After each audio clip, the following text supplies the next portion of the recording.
What's up, everybody? Welcome to the Echoes Notre Dame podcast. Mike Golic Jr., Jessica Smetana here. Download, subscribe, rate, and review us. Check out the YouTube channel at the Echoes ND Pod on all social media. We're here to be sad today. Jess, last night, as we're recording this podcast, Notre Dame lost on the road in week 1 to the Miami Hurricanes, 27-24, in a game that looked like it was going to get away from the Irish coming out of halftime. They battled back and outscored Miami in the fourth quarter, tied the game, had a chance to win it with a minute left and no timeouts. And then Miami's defensive line promptly shut the door. So, Jess, we'll get into plenty of the nitty-gritty around this game, but how you feeling, bud? Man, we said we wanted football to come back. We said we wanted it. We were excited, and now here we are, Mike. I have so many thoughts about this football game. There's so much that happened in this game. There's so much that went wrong. There's so much that went right. I think Notre Dame lost for reasons that we predicted a little bit, but maybe not the biggest ones that we were concerned about. Yes. We're going to get into all of it. I think we're going to vent for a little bit here. I never know what fans want to hear after Notre Dame loses. Like, I know some fans will just delete all their podcasts and they don't want to listen to anything. I know some people want to commiserate. I know some people want questions answered. So we'll try to do a little bit of all of that for everyone, but stay with us here. This is our first game reaction pod, Mike. So we have got, fortunately, a lot to talk about. Unfortunately, not in the best mood though. We're going to do it in a sad mood. I can tell you how I coped with all of this about halfway through the game. Again, before I was ever a Notre Dame player, I was a Notre Dame fan, and I did irrational Notre Dame fan stuff. And I defaulted back to that hard in this game. Like, coming out of the halftime locker room when Miami ate up half the third quarter and scored to double up in the middle 8, I was beside myself. And like, I have a 5.5-year-old pug at home who gets a little scared if I raise my voice and like yell about stuff. He's seen me play video games, so unfortunately he's heard that too often.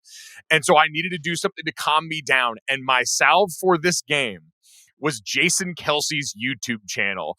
I watched videos of Jason Kelce fixing his swing, Jason Kelce doing post-NFL career workouts, some beer chugging event that they had that the Kelce brothers did, and just had it on as like something to keep me like preoccupied when things were bad. But then when things started to turn around late in the third and early in the fourth quarter, I had to leave it on. So my cell phone battery was getting nuked during this, but I could not turn it off because it had given us a chance. So thank you to Jason Kelce for inadvertently helping us get back in that game. And then once the game went final, immediate TV off, immediate social media.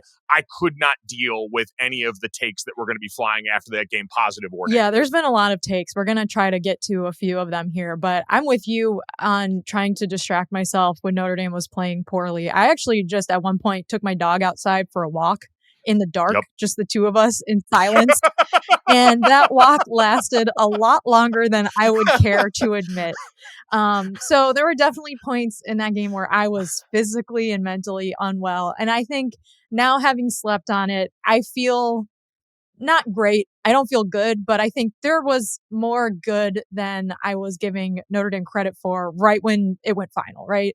Like, there's definitely things I'm very concerned about and that we will have to just pay attention to moving forward. But there's also some things that I thought were pretty nice. And so now, unfortunately or fortunately, we're going into a bye week. So we're not going to see this team play next weekend.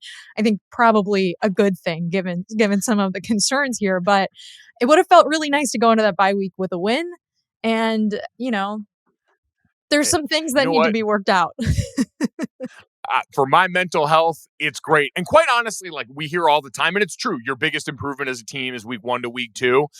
I'll be curious how the bye, like, either nullifies or supercharges that. Like, I'm not, in my mind, especially with a young quarterback who, if you're looking for the positive in this game, right? Like, one of the biggest headlines coming into this was what was going to become of CJ Carr, his first start in a Notre Dame uniform.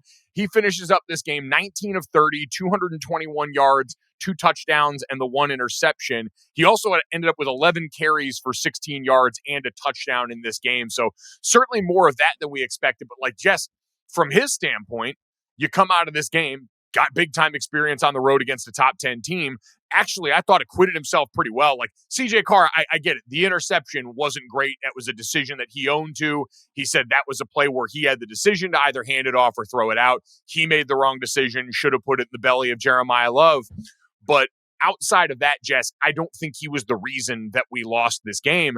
And so now you spin that to, all right, got a full bye week to work through this. Everything slows down, and now he's going to come back and get to play a home game for the first time, which comes with its own emotions. Certainly can tell you that from experience, but just overall, I think the benefit for him should be a really impressive next step forward with that bye week in mind. Yeah, so I guess that's exactly why I said I don't feel good. I don't feel really awesome, but I do feel a little optimistic. And so I'm not giving up here on week 1, all right? Like, we've got a long season ahead of us, whether Notre Dame wins a bunch of games or doesn't. Mike and I will be here to talk about all of them. But I do think that CJ Carr was the thing that kind of kept me feeling like better than I expected about especially Notre Dame's offense in that game. Can I say, did not realize we were going to bust out some of the Riley Leonard runs for CJ Carr. I know they're wearing the same number, but I did not think he had the same sort of, and to be clear, he doesn't have the same sort of wheels, but more scootability than I gave him credit for. Jess, I believe you said he could scoot, and you were correct. He absolutely had some of that to his game in this one. Yeah, I mean, the word out of camp was that he was athletic, and no one really knows what exactly that means till you see pen to paper, right? But he did look athletic. He took a lot of hard hits too, Mike, and a few of them where I was like, I don't. But I mean, I guess one of my other takeaways is like Kenny Minchie must be awesome, because if that is the quarterback that barely won the starting job, maybe they really were both just great. But like you said, he did make some mistakes, didn't play a perfect game, but definitely to me, not the reason Notre Dame lost the game. I think there's way bigger issues than the starting quarterback, which is funny because we live in a quarterback centric world. And that was the thing that we kept harping on going into this game. So if you want to get into some of the things that were of concern against Miami, I think the biggest story of the night was Miami's offensive line and defensive line, especially in the first half, just having their way with Notre Dame and winning both trench battles. I texted you at one point, I believe in the second quarter, and said, we are toast, because it is very hard to win games when you're getting beat on both lines of scrimmage. Now, to Notre Dame's credit, I thought they did a lot better in the second half. I thought it kind of felt a little bit like the Orange Bowl, where they came out sluggish in the first half, were able to keep somewhat of a close score, so it wasn't out of reach at halftime, and then played a lot more better football in the second half. But I mean, right off the bat, it seems like, the questions we had about Notre Dame's interior defensive line, maybe some of the questions about the offensive line that were not answered going into the first game, coming off of the Charles Jagasaw injury, those seem to stick out. And so I guess, which side of the football do you want to start with? Because it really felt like a game that Notre Dame lost in the second quarter. They acquitted themselves well enough in the second half that I think we can kind of focus in on the first half struggles being a pretty big problem there. Yeah, I think overall, you mentioned it. My biggest takeaway, and the reason this hurts the most, is Miami was the more physical football team last night, and that's why they won. Everything else is window dressing for that at the core of this, where Mario Cristobal, give him credit, built bullies in the trenches on both sides of the ball. And in the biggest moments of that game, they were able to rely on them, whether it was the final drive setting up a field goal, whether it was the defense being able to shut the door with Ruben Bain and Akeem Mesidor just both meeting at the quarterback on the last few plays. When Notre Dame had that chance in the final drive, they were the better team in that area, and that's why they won that football game. And listen, we knew that about their offensive line. Alex Maribal is one of the best offensive line coaches in college football, proven developer, goes with Mario back to his Oregon days, and they've got big blue chip prospects on that. Like, we expected that on that side of the ball, and we knew Miami's defensive front was talented, and maybe it's a bias I carry because I was a part of that Notre Dame offensive line room, but that was the one that stuck out more to me. Is we thought they'd be able to lean on Notre Dame up front, lean on Jeremiyah Love up front, and kind of mitigate some of that. And listen, part of that is play calling, and we heard a little window into that, right? Like CJ mentioned, hey, that interception was on an RPO. They leaned heavy on the RPO game early, which does make it a quarterback decision based on numbers in the box. If there are too many defenders showing up near the line of scrimmage, you're going to spit that ball out in the perimeter and try and get some of those plays to Jordan Faison, some of those little dump offs to Eli Raridan to try and get your quarterback comfortable. But there is also, and this is what CJ admitted, a point where you just got to understand, hey, we got to get four Right. caught. Like for Jeremiyah Love to finish that game with 10 carries for 33 yards, like I get they got him involved in the passing game. He ended up with 14 touches overall, 4 receptions for 26 yards in that game. It's just not enough. You saw every time he touched the ball, there was that electricity. Like Yeah. it's still the same Jeremiyah Love that we're used to. And so, but I think a lot of that just goes to up front. I did not consistently enough see that team resetting the line of scrimmage in a way that we felt like by the end of last year was one of the strengths of the team that they could count on, and against the upper level competition like Penn State, like Georgia, like Ohio State, in matchups that we thought would mimic this. How much do you think of that is just a pure result of play calling? Because if I'm to understand this correctly, one of the things that helps your run game is running a lot in the first half, sort of wearing out their defensive line, and then being able to lean Sure. on that and push that in the second half. And so when we saw a lot of passing plays in the first half, and Notre Dame didn't really set up the run very well, by the end of the game, Miami's just, they're not tired. Like they're not having to do a lot up front because Notre Dame just hasn't had to apply that pressure to them. So is this all just kind of come back to that, like, Mike Denbrock not establishing the run well, whatever your definition of establishing the run is, just not doing it often and early enough to really make a difference where Notre Dame can rip off a long run in the second quarter or the third quarter, fourth quarter, whatever. Yeah, I think part of it's that, like part of it's personnel wise too. Like we don't have any tight end depth this year, which is one of the other things that jumped out to me. Eli Raridon, I was looking at snap counts. Eli Raridon played, I think, every offensive snap, and Ty Washington had one offensive snap. And Cooper Flanagan, we know, is still out with an injury. Right. James Flanagan, a freshman, didn't get in the game at all. Like the depth at tight end, you're absolutely right, seemed like it was pretty glaring last night. Cooper Flanagan's return to play going to be one of the more intriguing underlying stuff. Like him and Charles, like it's a very different offense with those two out there, in my opinion. But so you have that. So like automatically the runs available to you versus what we've seen sometimes in the past are a little bit different. I do think it seemed like their goal early on for Mike Denbrock in this offense was, hey, let's get CJ acclimated. Mm-hmm. Let's get him some of the easy access throws, which I don't generally disagree with as a strategy, but it sort of snowballs when all of a sudden on the other side, Miami is running the ball well and they are eating up a lot of clock. And now all of a sudden you're down. And especially after that middle eight swing, like that to me is also just one of those, like Miami wins the toss and gets to defer and gets the ball going into the half. CJ Daniels makes one of the most, that'll be SportsCenter's #1 top 10 play on the weekend, makes an incredible play that is, a foot away from being an interception on the back end there, as Don Schuler was sitting there thinking he had a layup and instead ends up being one of the plays that defines this game. But like, when you lean on that early and then you have a couple of drives that stall out quick and now all of a sudden you feel like you're in the hole, well, then you press it. Now the game script's all off and you don't feel like you can run as much. It all kind of worked. It was a real complementary football kind of game in that way. But I still think early on, I was surprised in those first couple of drives when the game was still kind of close that they didn't lean more heavily on, hey, let's just call some designed runs. Let's make sure we let our offensive line go out there, go forward a little bit, get lathered up, and start to attack, set that physical tone that, to your point, kind of comes with reps and volume early, definitely. I would also say early in the game, Miami just crushing the time of possession. The fumble doesn't help from Malachi Fields. Really hate that that's his first touch in his first game with Notre Dame as a grad transfer. But also just, with the TV timeouts and commercials and everything, it's just like there was a lot of actual time that CJ Carr was on the sideline, right? So like that's not great. And seeing Notre Dame's defense, I really think that, like, if I were to make a pie chart of things to be angry about, Mike, I really think I'm kind of with the first half defense as like the big factor here. Interesting. So,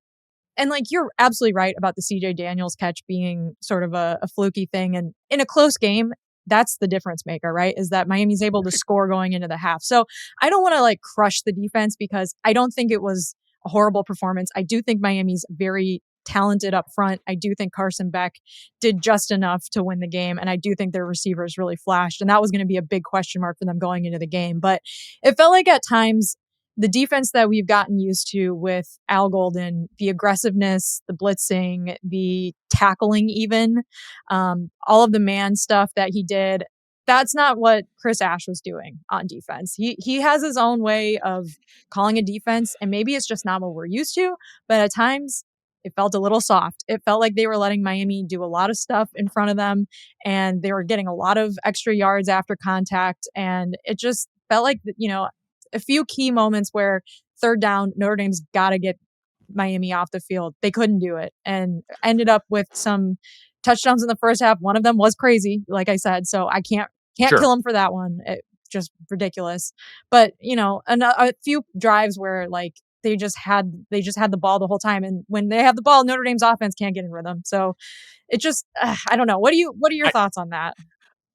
I do think that's one of those things, though, and this also comes down to what we believe Miami is going to be for the rest of the year. Like, listen, Mario Cristobal still had some clock management, timeout management issues in that first half that reared their head. Thoughts. Yeah, go ahead. Yeah, like I still thought like Miami called a pretty conservative game plan, all things considered. There were times where I thought they might try and step on Notre Dame's neck, that they ended up throttling down a little bit. And we saw a bunch of teams across college football do that during this first game of the season. Like, I think that's kind of the general tenet when you've got parts of your team, especially that are so new the way Miami does in a lot of places. But it's still a good, like in the trenches, that's a good football team. Yeah.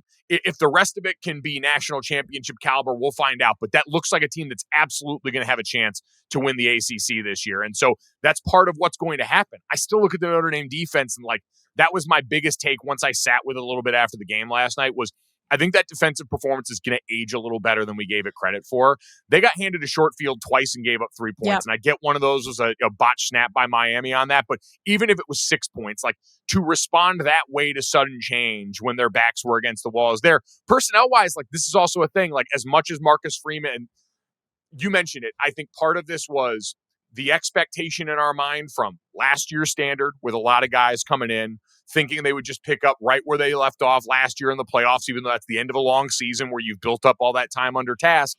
And also coming out of camp, good headlines about Jason Onye and the defensive tackles and all that. Like it's still a group that's not very big size-wise and just mass on mass, like people moving people. When you look at Jared Dawson, Donovan Hines, Jason Onye, a lot smaller than the Miami offensive line that they were going against. And so if you weren't going to do some of the things that we saw last year of kind of overloading the box count, they mixed in more zone coverage, they backed a few more guys off and put some bodies in because Carson Beck showed you early he could spray the ball around pretty well. It just created a situation where we were getting moved a little more than we were used to in the beginning. And I think a lot of that has to do with kind of what we came into this season, maybe mentally, at least on my end. Like that was kind of what I realized I fell back into, which is expecting them to pick up right where they left off in a way that was probably unrealistic, especially against a quality opponent. Yeah, I think that it's so difficult to talk about because I don't feel like I have any huge individual gripes. I think that there were some players on the defense that didn't have great games. I think some of that is maybe just not winning your one-on-one battle, or maybe some of that is field's wet and you're not tackling well. There's maybe a little bit of excuses for that here and there, but I do think Notre Dame had the personnel and the players to put together a winning defensive strategy. Definitely. And I just don't think they had that strategy. And it's hard. I mean, it's hard. Beck's never played with Miami before. Like, you're basing this off of tape from 24 of a completely different offense and a quarterback playing on a completely different team even. So I'll say that, take it with a grain of salt. I think you're right. I think it might age better. It's 27 points, right? It's not like Miami put up a 50 burger on them, but it did feel like there were times where I kind of missed Al. Kind of was like, I wish Al was here. I think I would have felt better, even if Notre Dame lost, if Al was there, just being uber aggressive. I think that's the thing that, like, we all, because again, I'm not going to do the referendum on Chris Ash after one game because it takes teams a long time to, like, a few games into your season to find your identity. And that was what stuck out to me the most is, like, Notre Dame right now does not have a sure identity on either side of the ball that we saw on the field last night in that game. Totally and last year it was, we were going to pound the rock with the quarterback, with the running back. That was going to happen on offense.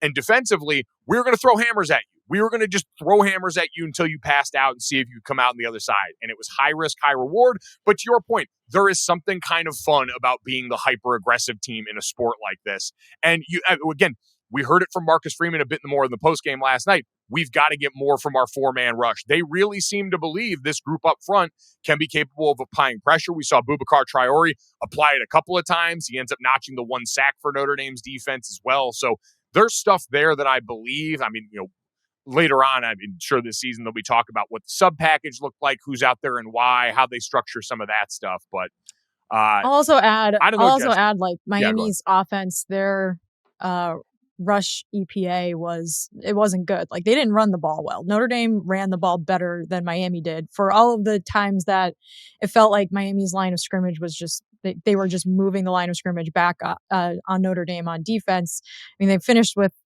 12th percentile EPA per rush. Now they were their success rate was a lot better. They were good at dropbacks. They were good at just overall play, not just specific to rush, but it's kind of a wonky one, Mike. I don't know exactly how I'm supposed to grade it.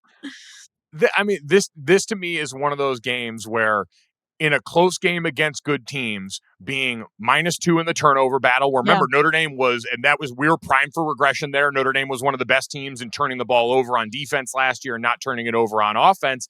And then, time of possession and losing the middle 8. Like Notre Dame was really good at swinging the game in the middle 8 last year. And we lost that battle in this game against Miami. And that ends up being the difference. So I do think that's a lot of it there. The biggest concern for me coming off this game is what happens with the offensive line. We went into this game. You had Gerby Lambert got the start at right guard. Sullivan Absher ended up playing there as well.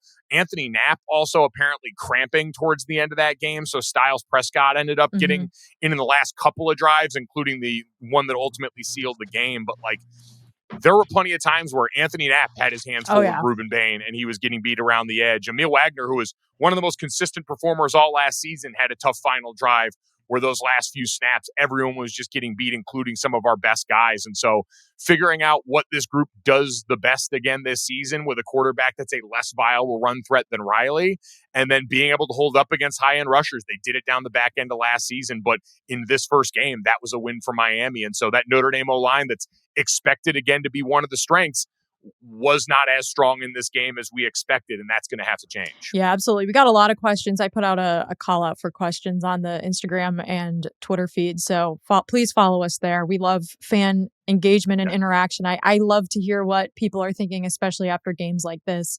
A lot of questions about Anthony Knapp at left tackle.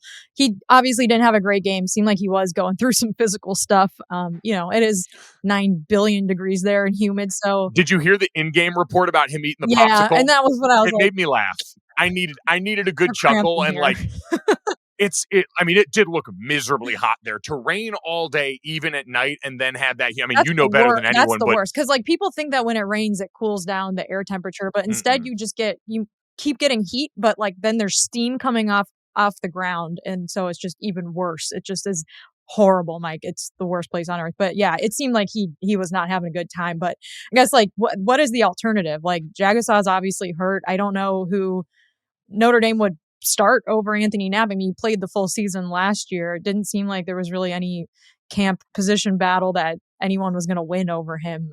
But I guess this is one thing that fans are really concerned about. So what are your thoughts on that as a former O-lineman?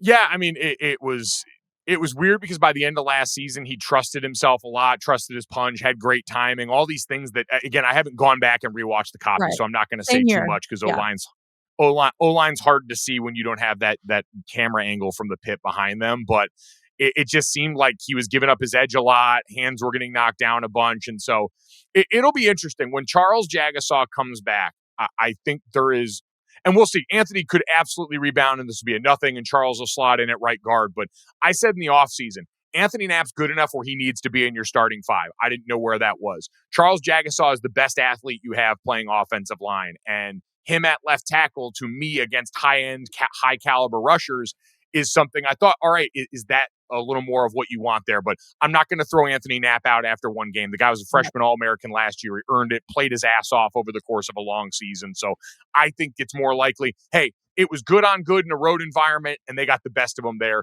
Tip your hat to them. I have a feeling Ruben Bain and Akeem Mesidor are going to do that to a lot of really good players this season.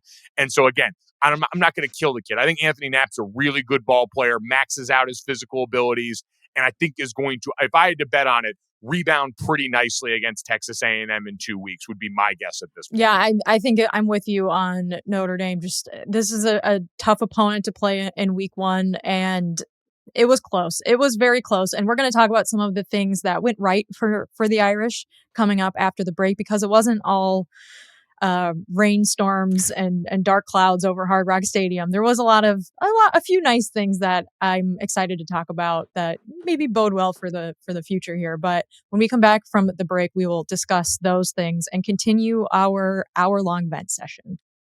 Breakfast might be the most important choice you make all day. That's because with Wendy's 2 for $3 breakfast, you can mix and match your very own perfect pairing of our delicious morning favorites. With this breakfast deal, the choice is all yours, not someone else's. And isn't that how it should be? It's your breakfast after all, not Martha's. She can pick her own breakfast. This one's all you. No matter what you choose, from our sausage biscuit with that grilled breakfast sausage, or the egg and cheese biscuit with fresh cracked grade A egg and melty American cheese on a fluffy buttermilk biscuit, a small size of perfectly seasoned potatoes, or a medium hot coffee to power through the morning.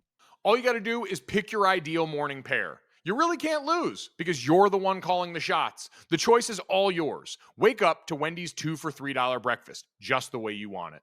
Limited time only during breakfast hours. U.S. price and participation may vary. No substitutions. Not valid in a combo. Single item at regular price.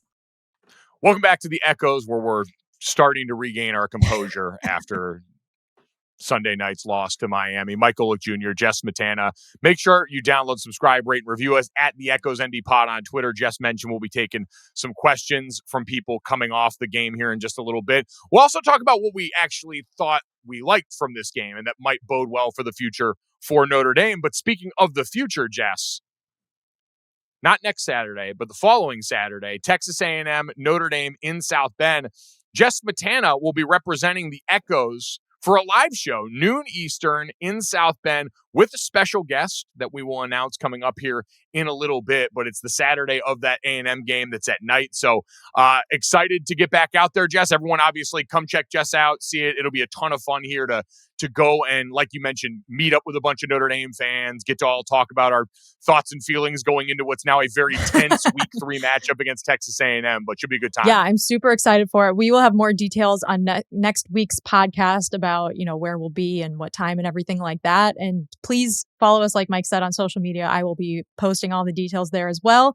Very excited, sad. You'll be missed, Mike. I know you have great Big 12 things on your plate, so you can't be there, but I'm excited for the show. I'm excited for Notre Dame to have a home game. I think the vibes we're going to be tense. We're going to be tense going into that one, but I think it's a good spot for Notre Dame to rebound and really have something to prove now and be able to prove that they can beat a top 25 team. And I think CJ Carr is a big reason why I'm excited to see that game. I think he acquitted himself very well in this game. And not to use that same phrase that I just did again. I was nervous about CJ Carr after watching, especially the Ohio State Texas game, where both young QBs looked a little scared, a little skittish, and especially Arch Manning made a lot of just kind of uncharacteristic rookie mistakes, I think. And so I was feeling a little nervous about CJ Carr after Saturday. And after a few passes, few things here and there, like it seemed like he kind of shook the nerves off and just really balled out. Like he seemed so confident. He seemed like a leader, like all the things, like cliche things that we heard about him in camp that you're like, yeah, sure, the guy's a leader. Where have I heard that before? Quarterback's a leader. It seemed very legit. And it seemed like Marcus always says ultra competitor. Like it seemed like when things were dire, he was willing to take some big hits, put his body on the line and get some huge first downs. I thought that the touchdown he threw, the first one, the scramble, was absurd. He is obviously very athletic. I thought that he had a really nice pass to Malachi Fields, also a great catch in the second half. I mean, overall, I just was very impressed with him. Yeah, I completely agree. The poise under pressure for a guy making his first start with the backdrop, like you said, context of what went on the rest of this weekend absolutely matters. And the first pass he threw was one of those, like, smoke passes out to the side to a wide receiver that looked like it died a little bit on him. And I thought, okay, like hopefully this isn't like the nerves popping out. But you're right, he dusted that off really quickly. And I think you saw a little bit of everything. You saw some of the stuff in structure. That shot to Malachi Fields, I think, is super important. Willingness to be able to take the chance with guys downfield when they get one-on-one matchups, because people are still going to continue to load up on the running backs for Notre Dame, even if they weren't maybe used as often as we thought this year. But you had that, and then you had just the audacity to attempt those throws. Like, I get it. You could chalk it up to a freshman and a guy thinking he's more athletic than he is, or trying to do the things that he did in high school. But to go out there and pull them off in that setting, to see him relax and smile on the sideline, go over and talk to Malachi Fields after that interception and be the one to try and pick him up, like we heard in the in-game report. All that stuff matters, and all that stuff's pervasive. Like, if you've got your young quarterback who's super confident, again, I go back to Everett Golson was a redshirt freshman in 2012 when we got going. And I remember how much it let those of us on the O-line relax when we'd see Ev coming over to us on the sideline. Hey, we got this. Next series, don't worry about it. Like, seeing your quarterback calm is always going to have an effect on the sideline. And I think CJ was able to do that for Notre Dame in some pretty pivotal moments. And it felt to the point where, Jess, let's put it this way. When we got to that 1 minute drive at the end of the game, I thought we have a chance. Yeah. And with a quarterback making his first start in that position, he wasn't the reason that we lost on that last drive. No shot, yeah. But going into it, the fact that we thought, okay, we've got a chance, to me is a testament to what he put on tape through the course of the rest of that game. I totally agree with you. And he just seems like he's a little crazy, but in a good way. Like, in a way that you kind of want the quarterback to just be like a little unhinged. Like, he really wants it bad. And so, it just goes to show how little you really know going into week one of a college football season, when there's just no preseason, very little public available tape of practices. Like, we just didn't really know what to expect. And I think, like, it could have even been so much better if maybe some of those RPOs are just some nice design run plays for Love or Price. Like, I thought when they were able to get touches, both of them were really good. Like, Jeremiyah Love just continues to just hurdle whoever is in front of him. And it just kind of, like you said, he got, I think, total, like 14. He touched the ball like 14 times, 15 times, including the receptions. Yeah, that's not like 10 carries, four receptions. Okay, that's not like low for him compared to last year, what like his load would be, right? But Price getting the ball like 6 times, right? Like, both of them finishing with under 50 yards rushing, I think, is where they could have really helped out Carr there. And maybe don't make him make so many decisions off the RPOs. I don't know exactly what Denbrock's thinking there. Maybe that is the right thing to do, the way Miami's playing you on defense. But, I think that didn't help CJ Carr so much, that he had to make those reads and was not reading it correctly, which you kind of expect from a freshman, but it's also, mistakes were made. It's one of those where in real time, I obviously wanted more touches for those guys. I do think long-term, CJ getting as many opportunities to hoist it as he did is probably good for setting that foundation and development early on, because wide receiver has the chance to be a strength. Like, we didn't see any Jaden Greathouse in this game, which I know a lot of people pointed out. Super surprising. Faison used a lot early, less so late. Fields, we saw the physicality, being able to go up for that jump ball. And Eli Raridon, inconsistent night, a couple of drops on bunnies that you'd like to have back. Had the big play that was a coverage bust on the other side, and a couple other nice run after catch moments where I thought overall you saw some of what people were talking about in camp with Eli. And so you keep going through that room, and there's a chance for that group to be really good. And it does seem like a quarterback that they are going to be comfortable, especially like when you get him back around a home environment and you're not backed up with the opposing fan base bearing down on you in critical moments. You can hear things and communicate easier. I do wonder if we'll get even more shots down the field. Now, not to get too far ahead of things, but going against a Mike Elko coach defense, that ain't going to be easy no matter how much NFL personnel they lost. But it does seem like that group will get some work. And we got some good shots of kind of everyone that was a part of that Sands Greathouse who we know can play in that first game. Yeah. And also, like, the running back touches, it's hard to do that when you're chasing the whole game. So I really think it what's up, Mike? Well, you looked at snap counts. Aeneas Williams, One not much, snap, I not much believe. action out there. And they did say that he had some sort of injury in Okay. camp. So I don't know if that played into it. I can't remember exactly what it was. That might have been an ankle. And same with Ty Washington, the tight end. They had said that he had a wrist a couple of weeks ago, so maybe that has something to do with him getting one snap. But I mean, the missing in action guys like Greathouse, kind of a bummer. Pauling, kind of weird. I mean, they named him captain and he's barely out there. I think he might have been in for like 10-ish snaps, if I'm remembering correctly. So just, some weird personnel usage perhaps, but again, like the first game, maybe you don't exactly know yet how you want to use guys or how they're going to play. So I don't know. I have a lot of questions, and like not all of them necessarily have bad answers, but with only one game being played, I can't say for sure. I can't say for sure right now what's pissing me off the most. I will say, we talked about like so much of this game is going to be what Notre Dame didn't do with Jeremiyah Love. I like the receiver touches, like him Yeah. out in the slot, all the ways they moved him around. Like that is a good window into what we heard was going on during the offseason and all the different ways they can and plan on using him, hopefully, in this offense. So I was encouraged by that, definitely. I'd love to see more of the two-back stuff with him and Jadarian Price that we heard was going on early in camp, too. Price, man, such an electric, especially cutback runner. Love, I get worried. A lot of attempts at the leapfrog in a way that just made me hold my breath every time he was coming down because he can jump so damn high.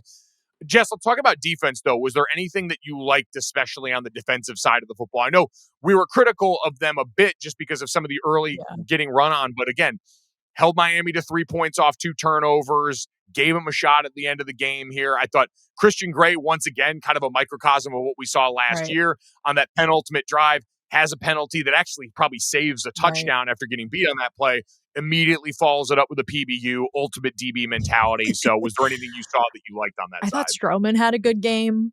I think a lot of times in that game you felt like the loss of Xavier Watts with guys just maybe being a little out of position before the snap, maybe some confusion about where to line up. But I thought he played great. I thought that, Leonard Moore had a pretty good game. I thought that the secondary as a whole, like I'm not super upset with.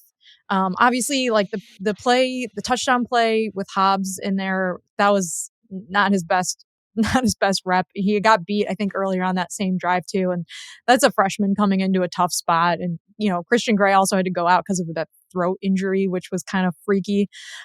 So yeah, Christian Gray he's such an interesting player because he'll do something and you'll be like, oh no. And then the next play, he'll just have like the play of the season or huge pass breakup or something. So I don't have like that many negative things to say about the play from the secondary other than like, I don't know, maybe use your nickel a little bit more, like maybe do some fun stuff with Devonta Smith, like blitzing wise, like pressure wise. Didn't really see any of that if I can recall. I also just felt like, Boubacar Traore probably played the best off the edge. Thought Bryce Young kind of like had one flash, but like not really a huge game for him. A few of the other guys like better in the second half than the first half. Like Anye, I think a little bit better in the second half. Heinisch, maybe not his best game. So I don't know. It's just kind of a mixed bag where like I don't think anyone in particular like was playing bad football, but I think that like as a whole, it just didn't seem like it worked as well as last year. It wasn't as coherent as it was last year to start the season. And I think maybe some of that is just playing with a new defensive coordinator and some young guys in some key leadership roles. Yeah, I completely agree. I think that's why the Stroman thing was, encouraging. Yeah. That's a veteran guy who came over and immediately, looked like a veteran guy out there, very comfortable. But finding who that voice is going to be, we've got captains on that side of the ball. Drake Bowen is, the green dot guy. He's the guy that flashed so much last year. But figuring out that identity, because you're right, It was a little bit more vanilla than we were used to. It was a little bit more sit back, wait and see, certainly a lot more zone. And so how quickly those guys get acclimated to that, or how quickly they kind of adjust that diet coming off game one to see, hey, what worked well? What do these guys like and feel like they were in the best position to do? So I guess like one of my biggest questions coming out of this game, Mike, is, Mario Cristobal has this reputation for being a bad game manager, playing conservatively at the end of games and losing games in the fourth quarter because of it. And he had some pretty big blunders in this one that kept Notre Dame in the game. So I guess my overall takeaway from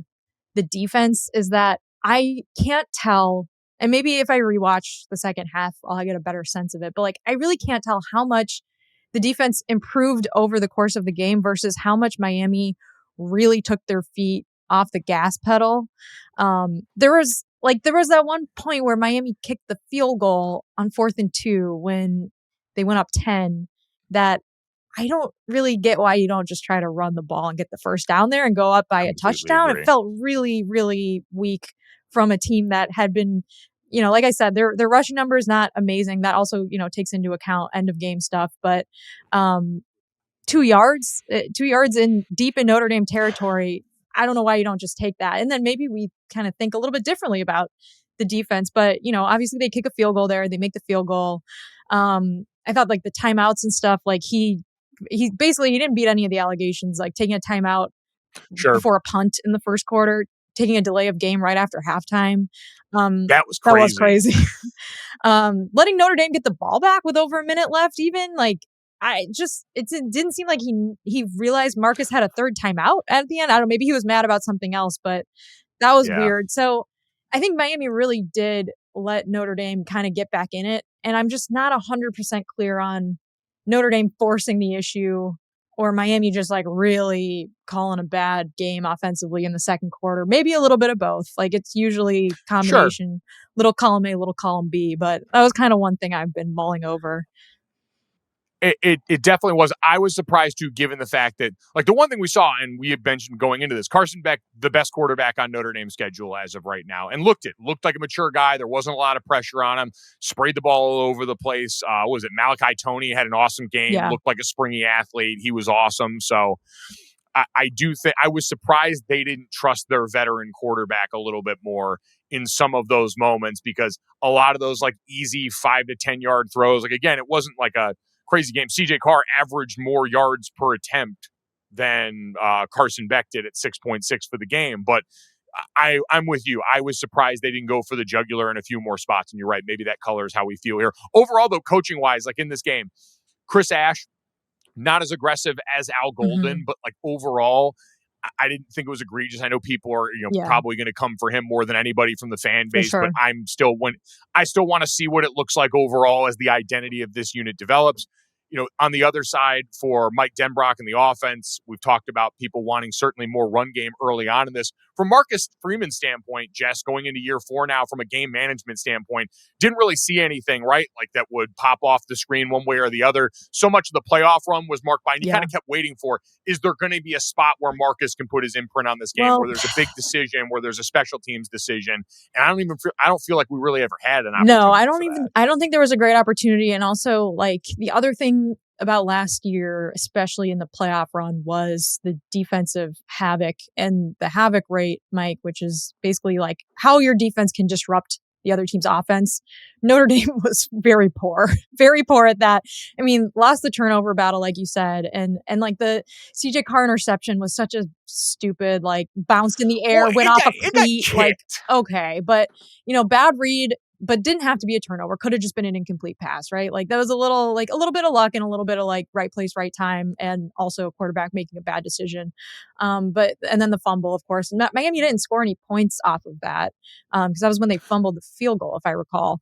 But still, like that's a drive where you could also score some points, and you just let that drive die on the vine with a fumble. And it, again, like a downpour before the game. It's wet. It was gross out there, but you lose the turnover battle. You also don't create anything defensively. You don't have not a lot of tackles for loss in this game. Not a lot of getting Carson back down on the ground, which we said was going to be a huge key. 2 tackles for loss. Like that's 2 tackles for loss, 1 sack in this game. Yeah. 3 passes broken up for Notre Dame versus 3 sacks for Miami, including 2 on that last drive and 5 tackles for loss in that game. Like you said, and nothing from Marcus Freeman from like a game management side that I think he played incorrectly. And I don't think any opportunities to do some of the fun, interesting things that he did last year with, fake field goals and things like that. I mean, I guess there was the one field goal when they went up or were down 10 and kicked the field goal. But like at that, I just kicked the field goal. Like you're in a 1-score game at that point,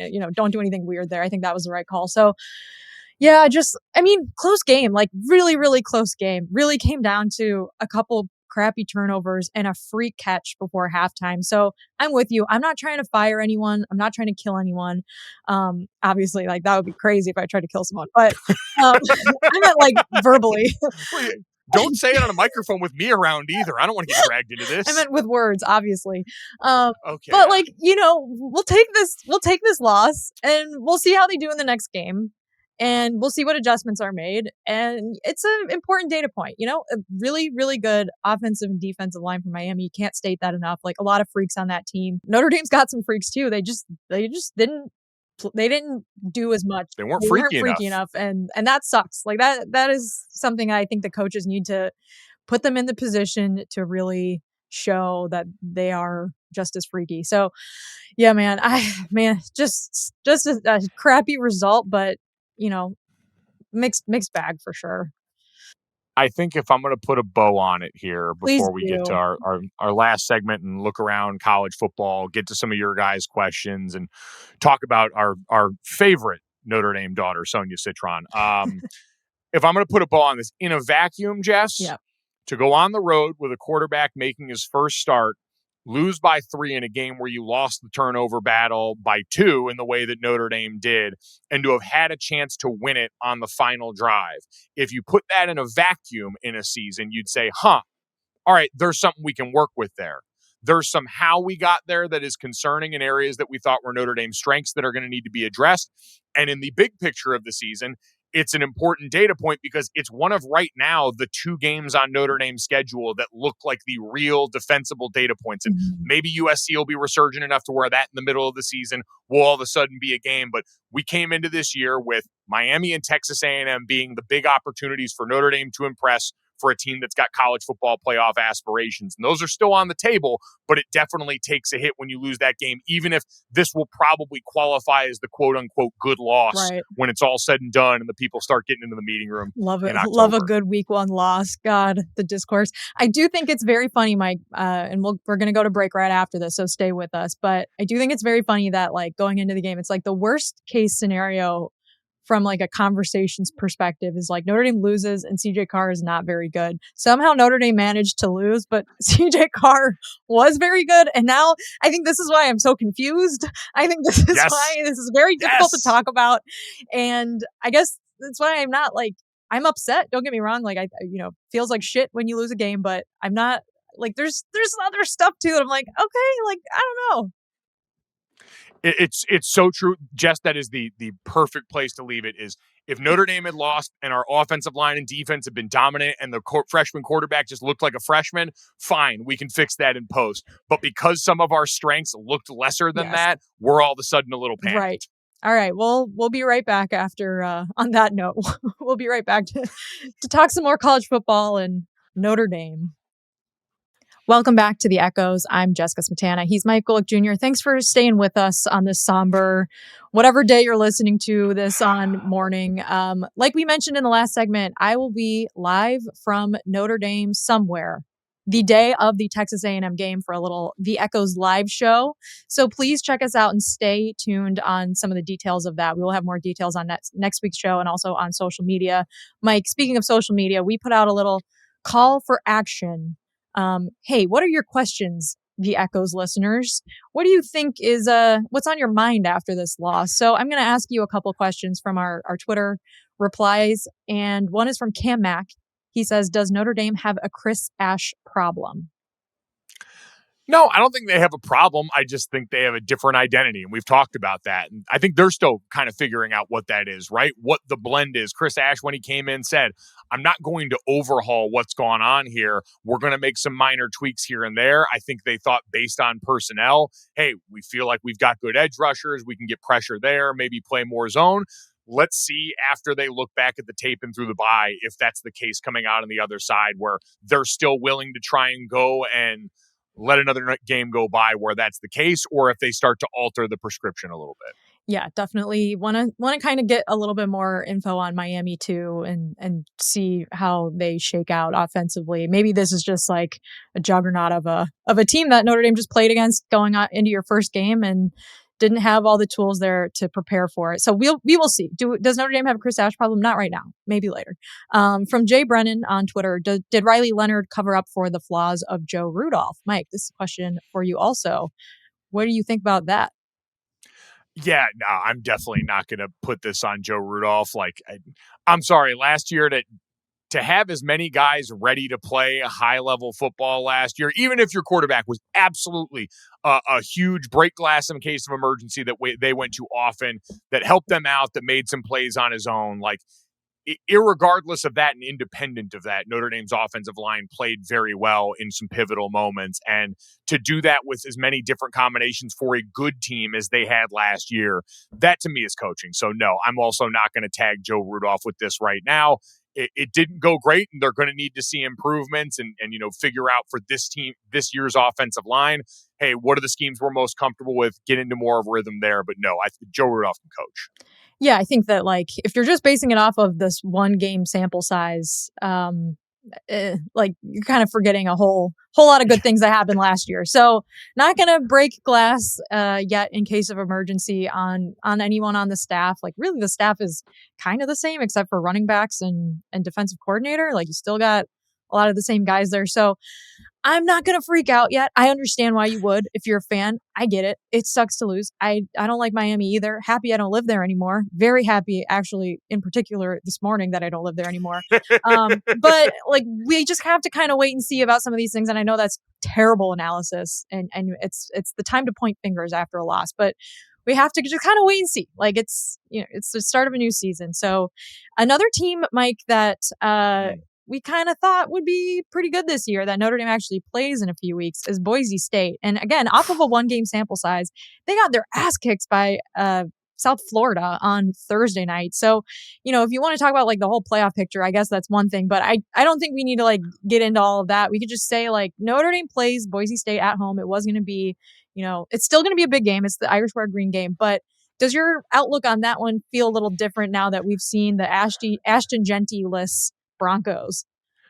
No, not completely. Like, it was surprising. And for Boise State, that probably knocks you out of playoff contention right off the bat. Like, we know for the group of six, you've got to be damn near perfect to go and pull this off to be the highest ranked team. And maybe they'll still have a chance. They're not in conference play yet. Right. If they win that and end up climbing back and, if they were to steal one at Notre Dame, that could absolutely flip the script on that. But it's a different team. And to be quite honest, we're going to get a way better version of them. We know that. It's how it works. Teams that come into Notre Dame Stadium always play up, play way better. And so the things that we saw, credit to USF, Byron Brown, the quarterback, did a phenomenal job. They had that fake punt that went for a touchdown. So it was concerning, but we're going to see a better version of that team in South Bend. Also like a 5:30 Eastern kickoff on the road in Tampa on a Thursday. Just such a weird spot to put your team in schedule-wise. It was definitely interesting. And now USF is playing Miami, not next week, but I believe the week after the weekend of the Texas A&M game. So that'll be kind of interesting to see some like transitive property common opponents, I think. Like we don't really know anything until the end of September, and maybe not even then, because there's a lot of teams that start their year with like Villanova and LIU. Yes. So we just kind of have to sit tight. We'll take in the data points as they come. Speaking of that, it's kind of a weird position to be in right now, but one of the other big data points this weekend was Clemson losing to LSU at home in a way that now, if you're a Notre Dame fan, I know, again, it's a rivalry game against Miami at the beginning of the season and you want to win, and going down there and losing on their turf sucks. Rooting for Miami to win the ACC now, right? Like, that's kind of how this works. We'd like to see, hey, this is a really good team. And they seem capable, like built in the trenches in a way to go and compete with all those guys on that Clemson defensive front. And the Clemson offense looked pretty, Yeah. we were all expecting a lot more. Part of that's LSU's defense looked really good in that game, but Clemson out of the gate stumbling a bit, even if it's a close game, a ranked matchup, does, I think, open the door for some conversation about Miami that was already happening to have a realistic chance of winning the ACC. I thought Clemson's offense looked totally underwhelming, and I do understand as a fan who wants to see their team make the playoff, I should be rooting for Miami, but if they went 7-5 and this was just a bad game by Notre Dame, like I think I would live with that. I'd be pretty happy about it, honestly. So not rooting for that. But I do understand why, you probably should, but I'm a hater. I want everyone to lose every game. I don't want anyone to win anything except for my team. I appreciate that. I appreciate that about you, Jess. That's just me. Another thing that happened, Mike, was we were sort of like playing with God a little bit. I mean, I guess as Notre Dame fans, we always are, but like Lee Corso with the ridiculous 6 for 6 on his picks and his final College Game Day appearance, picking Miami. Every single pick had gone right for him up until that game. If I'm recalling correctly, like he picked Ohio State, he picked LSU on the road, he picked Florida State, which was a massive upset. And if you feel crappy today as a Notre Dame fan, trust me, Alabama fans feel way worse. They are freaking out. But it just, once I saw all of that swing Corso's way, Mike, I kind of was like, oh, I don't know about this one. I don't think Notre Dame's going to be the one he got wrong. It just felt like, and also like all the teams he coached for won on Saturday. Like, it was just written in the stars in a way that it just, there's just no way. I forgot about that. We were dealing with forces. Yes. Bigger than anything we could possibly comprehend. Congratulations to Coach, an incredible career. I shed a couple of tears during that final segment in the lead up to the pick. I mean, my entire lifetime, I don't know Saturdays without Lee Corso, and that's going, it's changed in recent years. Obviously, he's gotten older. He's 90 years old. I'm glad he gets to ride off into the sunset and had that, got his flowers in this moment. But I definitely shed a couple of tears in the hotel room watching that. Yeah, it was very sweet. I did not think I would be emotional about an old man putting on a Brutus the Buckeye helmet. But this is what college football's all about, Mike. So overall, like, I hate that Notre Dame played on Sunday night because it kind of did ruin my Saturday. But overall, it was a pretty fun week 1 of college football. And there's like 4 or 5 teams that played in really big games, and everyone else just got like Missouri State and Mercer. And Notre Dame just is one of those teams that they're always going to try to play in one of these games to open the season now. So next year, it's going to be Wisconsin at Lambeau Field, which should be fun. But any other thoughts about college football week 1 in general? Lee Corso, Florida State. I mean, the Florida State. I mean, pray for our friends over at the Dynasty podcast and what's going on there today, because you're right. As bad as we feel right now, what happened there was so atypical for any Alabama football team I have seen in my lifetime, where Florida State came out and bullied them. I don't know what it's going to be like over there. Our friends at the Stampede also going to have an interesting time. Arch Manning, Jess, I went back and watched that game again. There were some obvious misses in big moments, the biggest of which that final 2-minute drive. You've got a guy wide open coming across on that mesh crossing route, and he just puts the throw behind him. Like, it was just a bad pass in a critical situation. Like, overall, there were some of those. He played a little bit better than I thought in real time. Texas, still really good team around him. Like, I was impressed by their offensive line up front. I thought they played a really clean game and were able to run the ball decently well against an Ohio State defense that under Matt Patricia really had themselves a nice week 1. But, for Notre Dame, I think relative to a lot of the young quarterbacks you saw out there, I feel pretty good about where ours sits in the pecking order in terms of coming out week 1 and looking unafraid of the moment that he went into. Like I said, he's a little bit crazy. And also, shout out to CJ Carr's mom, Tammy, had a great shirt on. Camera went to her a lot in the crowd. She seemed like she was having a good time for the most part. We didn't see her after the last drive, but seems like a great football mom, and very happy for her to see CJ Carr have such a big game in his first start. 2 touchdowns, Mike. Very exciting. Very exciting for him. All right, Jess, speaking of exciting, obviously this podcast serves all sports, not just football for Notre Dame. And I feel like we at this podcast have done a better job than most national pundits of bringing to light the incredible season being had in the WNBA right now by one of Notre Dame's favorite daughters, Sonia Citron. Jess, another big milestone for Sony. What can you tell us about what she's pulled off here? Okay, so excited you asked. She passed Caitlin Clark's record for most games with double-digit points as a rookie in WNBA history. It's a very big deal. Of course, WNBA rookies play more games every single year than they did the years previous. So Caitlin Clark had beaten someone who played, fewer games than her in her rookie year, et cetera, et cetera. So Sonia's record also may get broken in the near future because there's just more games now. But this doesn't undermine what a successful rookie campaign she's had. She has just played out of her mind for the Mystics and been so good. And we already went over some of her stats a couple weeks ago in the Rookie of the Year race. Right after that published, Paige Beckers goes on to have a 44-point game. But then after that, a couple of stinkers, Mike. Couple of stinkers for Paige Beckers. So look, I'm just saying Sonia Citron breaking a rookie record that Caitlin Clark, who's obviously a phenomenal basketball player, broke last season is very important, very big deal, and shows her consistency throughout the season as a scoring threat and as just in general, a extremely important player for that team. So very happy for Sonia Citron. And hopefully we get to see it continue. I also want to mention, Mike, apparently Tom Zbikowski, he wants to fight the Paul brothers. I don't know, something to keep an eye on, I guess.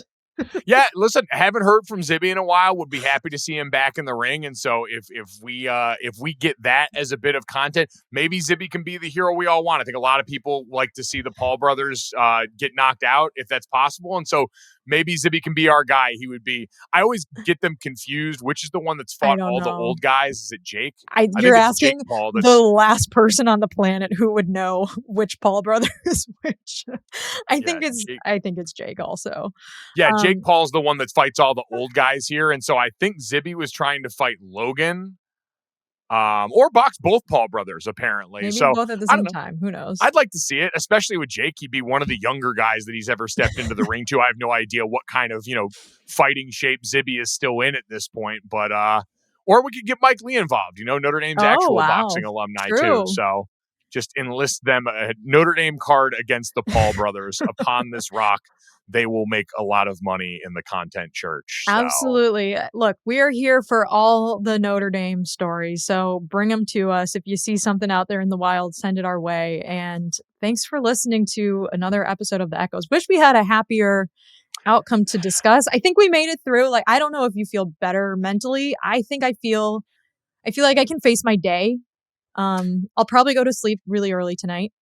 Actually, maybe not because we're recording this Monday, so I've got to stay up and watch Bill Belichick. But yes, really tough result. But like we said, some things to be encouraged by, some things to despair over and hope get worked out in the bye week.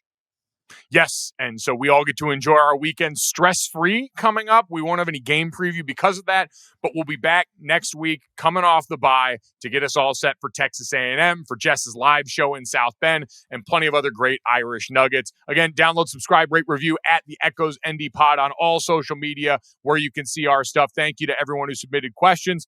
Good luck this week. Go Irish.